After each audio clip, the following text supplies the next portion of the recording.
When Mason proposed, I thought I'd finally found the kind of love that calms a life, the kind that lets you exhale.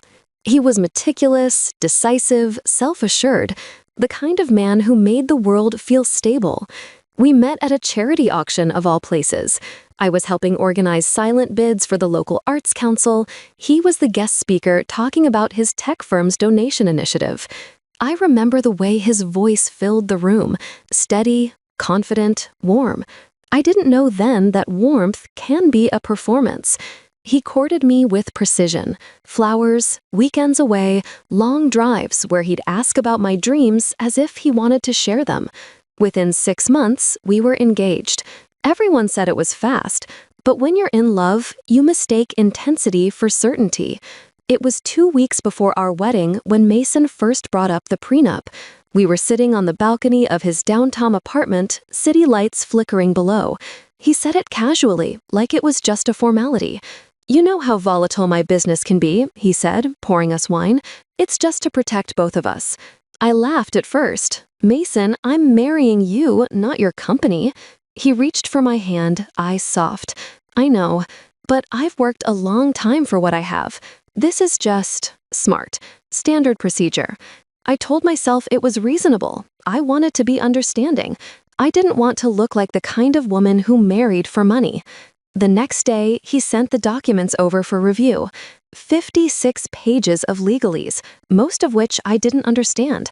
I skimmed it, something about separate assets, non-claims to business profits, joint living expenses proportionate to individual income. At the time, I was working as a freelance interior designer. My income barely scratched what he made in a week. Still, love makes you trust, and trust makes you blind. When I signed, he smiled and kissed my forehead. "You have no idea how much this means to me." If only he knew what those words would mean to me later. Our marriage started beautifully. Dinners that lasted hours, lazy Sundays tangled in sheets, his laughter echoing down hallways I once thought were too big for one person. He made me feel seen, or maybe I just wanted to be. But slowly, little cracks appeared. Mason started traveling more. Late-night calls, investor dinners, business trips that overlapped with weekends. One night, I woke up at 2 a.m. to find him in the home office, whispering into his phone. When he noticed me standing there, he smiled and said, "Go back to bed, Leah, it's just work." The first time he said that, I believed him. The 10th time, I didn't. But it wasn't infidelity I found, at least not in the way I expected. It was deception of a colder kind. I discovered it on a Tuesday while sorting through tax documents. Mason had left his laptop open, his screen glowing with an email thread. The subject line, "Transfer Confirmation, Apex Holdings Account." Apex Holdings. I'd never heard of it. I scrolled, my pulse tightening with every line.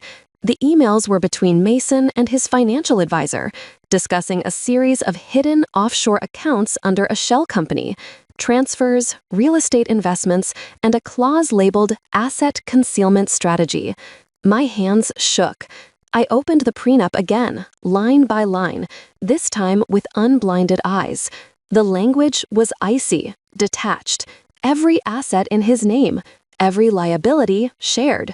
It wasn't protection, it was entrapment. He'd built a fortress, one where I'd be locked out and left with nothing. That night, I didn't cry. I sat on the living room floor, cold tiles against my skin, and thought about how trust dies quietly, not with a scream, but a soft exhale of disbelief. I knew confronting him then would be pointless. Mason was charming, calculated, and always 3 steps ahead. So I learned from him. I copied the files, every transaction, every email, every digital breadcrumb. Then I called Dana, a friend from college who'd gone into forensic accounting. When I told her everything, she went silent for a long moment. Then she said, "Leah, this isn't just unethical, it's fraud." She helped me trace the accounts. Over the next month, I quietly gathered evidence, screenshots, metadata, IP logs, transfer chains. It was like building a puzzle with pieces that kept cutting my fingers. Meanwhile, Mason remained oblivious, or maybe too arrogant to imagine I'd ever suspect him. He'd kiss my cheek before heading to his meetings and text me from hotels in cities he wasn't actually in. But my love had turned into something else by then, something colder, sharper. The breaking point came during our second anniversary dinner. We were at La Ciel, the restaurant where we'd had our first date. He ordered champagne, raised his glass, and said, "To us, two forever." And I smiled, clinking my glass softly against his. Two forever. I'd already filed for divorce that morning. The prenup he thought would protect him was about to become his undoing. When the court date came, Mason walked in confident, even smug. He'd hired one of those lawyers who strutted like peacocks, all slick hair and louder suits. They were certain I'd walk away with nothing. I sat there in a pale blue blouse, calm, silent. My attorney, a composed woman named Cara Delling, had advised me to let Mason talk first. He did. He painted me as the dependent wife, the one who'd benefited from his generosity.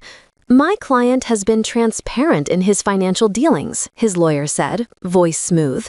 "The prenup clearly outlines asset separation." When it was our turn, Cara stood. "Your Honor, we have evidence suggesting that the prenuptial agreement was executed under fraudulent circumstances." The courtroom shifted. "Specifically," she continued, "that Mr. Mason Lang concealed multiple offshore accounts prior to marriage, accounts totaling over $5 million with the intent to misrepresent his financial standing." Mason's lawyer scoffed. "That's absurd. Do you have proof?" Cara nodded toward me. "Mrs. Lang?" My pulse was steady as I opened the folder. Every piece of paper, every screenshot, every time-stamped email, methodically compiled. The judge flipped through the documents, eyes narrowing. "Mr. Lang, are these legitimate records?" Mason's confidence faltered. These are private business transfers." "Conducted before your marriage," Cara interrupted smoothly, "under an alias corporation not disclosed in your prenuptial filings." Silence. The judge leaned forward. "Mr. Lang, you understand that concealing assets prior to a marital contract constitutes fraud?" His lawyer tried to object, but Mason's composure cracked. His voice trembled. "It was a precaution." "Fraudulent precaution," Cara corrected, "which renders the entire prenup null and void." For the first time since I'd known him, Mason looked small. The next hour was a blur of legal jargon and failed objections. When the gavel finally came down, the judge's words felt like a release. "The prenuptial agreement is hereby declared void due to fraudulent misrepresentation." I didn't smile. I didn't need to. Outside the courtroom, Mason caught up to me. His voice was low, desperate. "You don't understand, Leah. I was trying to protect us." "Us?" I asked quietly. "You mean you?" His jaw tightened. "You'll ruin me." I looked at him, this man who'd once felt like home, and said softly, "No, you did that yourself." Then I walked away. Months later, after the settlement finalized, I moved into a small house near the coast. It wasn't grand like our old place, but it was mine, paid for with money he once hid. I started designing again, full-time this time. Clients came easily. Freedom does something to your creativity. It makes color feel real again. Sometimes people asked if I regretted it all, the marriage, the trust, the years wasted. I used to say yes. Now I don't. Because every woman has a moment when she realizes she's been living in someone else's version of her story, and the only way to reclaim it is to rewrite the ending. Mason thought the prenup made him untouchable. What he didn't realize was that it wasn't a trap for me, it was one he built around himself, and all I had to do was hand him the mirror. I remember the look on his face when the judge said the word fraud. It wasn't anger or fear, it was recognition, the sudden understanding that the person he'd underestimated was the one who finally saw through him. Love blinded me once, clarity freed me. Now, when I walk along the beach at night, I think about the woman I was when I signed that paper, the one who trusted too easily. I don't hate her. I just wish I could tell her, next time, read the fine print. Not on the paper, but in his eyes, because that's where the truth always hides. You've just stepped into her revenge side, where every wound finds its justice, and every silence ends with truth. If her story struck a chord, make sure to like, share, and subscribe. Your support keeps these stories alive. Another secret waits in the next video. See how her revenge begins.